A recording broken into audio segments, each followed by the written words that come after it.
Hey guys, so as you can see, I'm out on the KTM 690 Enduro R.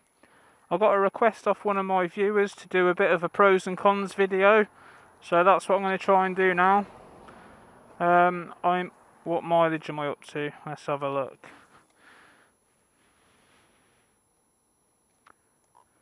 So I'm up to 563 miles, so it's almost due its first service. And yeah, pros and cons. We'll kick off with the cons then. First on the list is this cable here for the brakes. You know, when you sat on the bike trying to ride it, it gets in the way. You do get used to it though. I don't really know why it's been designed like that.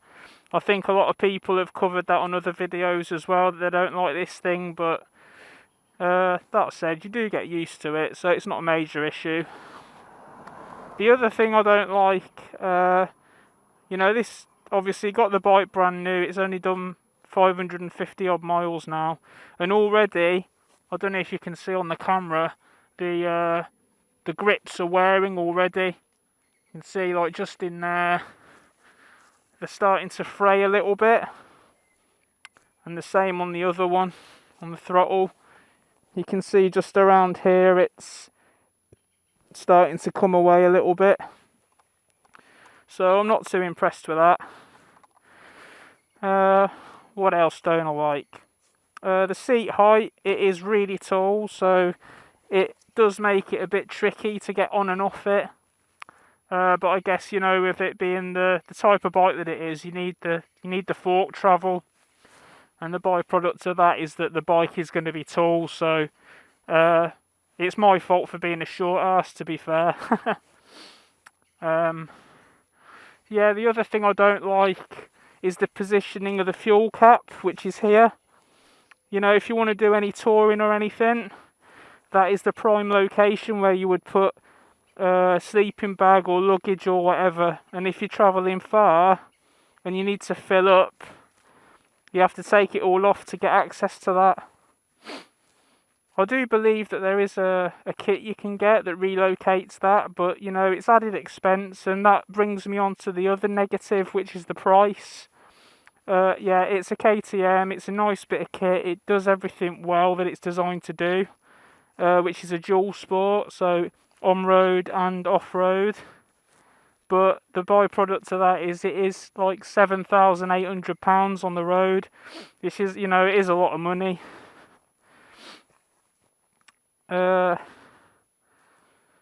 Yeah, I think that pretty much covers what I don't like about the bike, because there's not too much stuff there.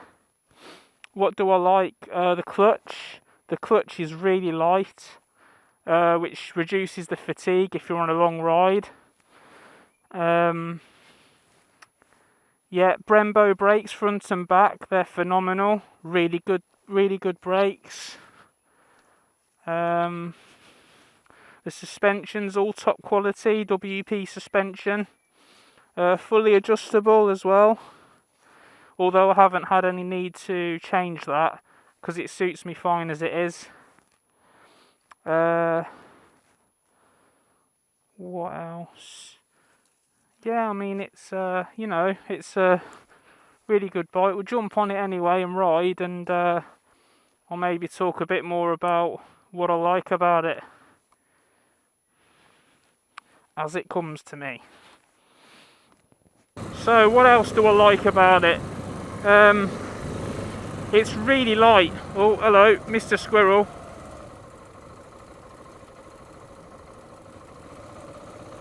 Yeah, that was emotional. Yeah, the gearbox has really loosened up. It's a really nice gearbox. Very positive, very smooth, and coupled with that silky clutch, you know, I can do it with one finger. It's so easy to operate, you know, in comparison to something like a Ducati, which is ridiculously heavy. If any of you have ever tried operating that hydraulic clutch. The throttle, the fueling is perfect on this bike, and there's not that much vibration either. I mean, I haven't had many single cylinder motorbikes in the past, But from people that I've spoken to, they say that there's a lot of vibration, and because the technology's come along such a long way now, these days there's barely any. You know, I mean, you can see a little bit in the mirrors and that when you're on and off the throttle, but if you maintain a pretty constant throttle, that the vibration doesn't really bother you much, really. I've done a bit of you know, sort of not too serious off-road type stuff down byways and everything, and it's absolutely fine, and you can stand up on the pegs, and because it is quite light. I forget the weight now, but you know, you can see you can just throw it around. It's easy. That said, it's not really a hardened sort of off-road bike. It's not as flickable as like the little 250s or the 400s are, but what it lacks for in manoeuvrability, it makes up for in power, because that engine is, I think the other day I was coming off a roundabout in second gear. Yeah, I'll try and show you now actually. Second gear. So if you go in second gear, cover the back brake as you do. Once you get to 4,500, second gear, crack the throttle open. See, she comes right up. That is ridiculous. Absolutely ridiculous. And I'm not a wheelie kind of guy, you know. I don't go around blatting wheelies everywhere, but I guess you could look at that as a positive or a negative, you know. It depends on what your view of wheelies is, but this bike is even easier to wheelie than the Yamaha MT-09, and that's got a bit of a reputation for being a wheelie machine. But I'd say it's easier on this because it's not quite. I don't find this as intimidating as the MT-09. But oh, it's so capable. I think the power is about 68 brake horsepower. But if you've got sort of an aftermarket exhaust, then I think that pushes it to around 70 horsepower, and that is a ridiculous amount of power for this. You know, a bike like this of this weight, it's crazy. But oh man, I love it. It's such a fun bike, and I'd go as far as to say it's my favourite bike to ride. It's the most fun. You know, some of the other bikes I've got are just too serious. You know, my R1, it's too serious, and you know, you have to be really on it, and to you know, it's just an intimidating bike, the R1. It is fun to ride, but you know, you've got to have your wits about you, basically. Whereas this, you know, this one you can let go a little bit. You can just relax. You know, you're in a relaxed riding position. You're not face down, arse up like you are on a sports bike. And I think even the position that you ride in actually changes your attitude when you're out and about on the road. It's makes a big difference.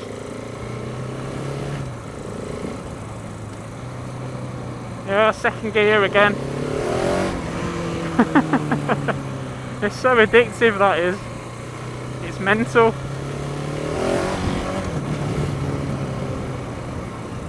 I just know one of these days I'm going to flip it and hurt myself badly.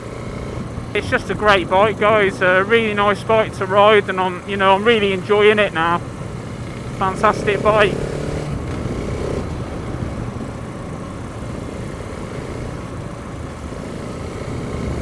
You know, you don't need. This is a 690cc engine producing 68 horsepower, as I've said. I mean, really, you don't, to have fun, just as a pure fun bike that you can use. You could use this for everything, you know, commuting and having a blast. You can't go wrong with it. You don't really need a 1000cc super bike. You don't even need this. You don't even need a 6. You know, you could just blat around on a 400 or something. But let's face it, you know, anyone that rides bikes anyone that rides bikes, oh sorry guys, that just keeps happening. Oh, I don't know where it comes from. Anyone that rides bikes will tell you it doesn't matter what you're riding. If it's two wheels, you're going to have fun, whatever it is, because that's what it's all about, isn't it? It's just having fun.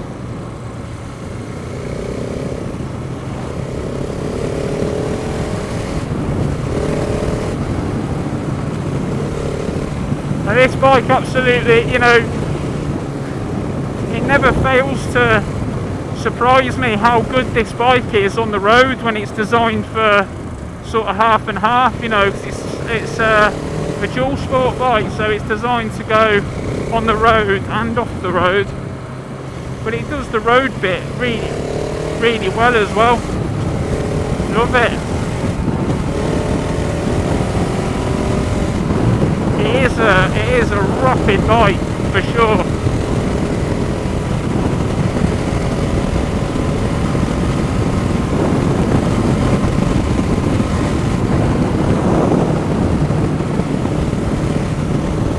Loads of fun. It's quite fancy as well, you know. It's got ABS, and the ABS, you can also disable the ABS if you're going off road. It also has engine maps, so you can alter the engine mapping as well. I believe that only adjusts the throttle response or the fueling below 4,000 RPM, but it still gives you full power in all the modes.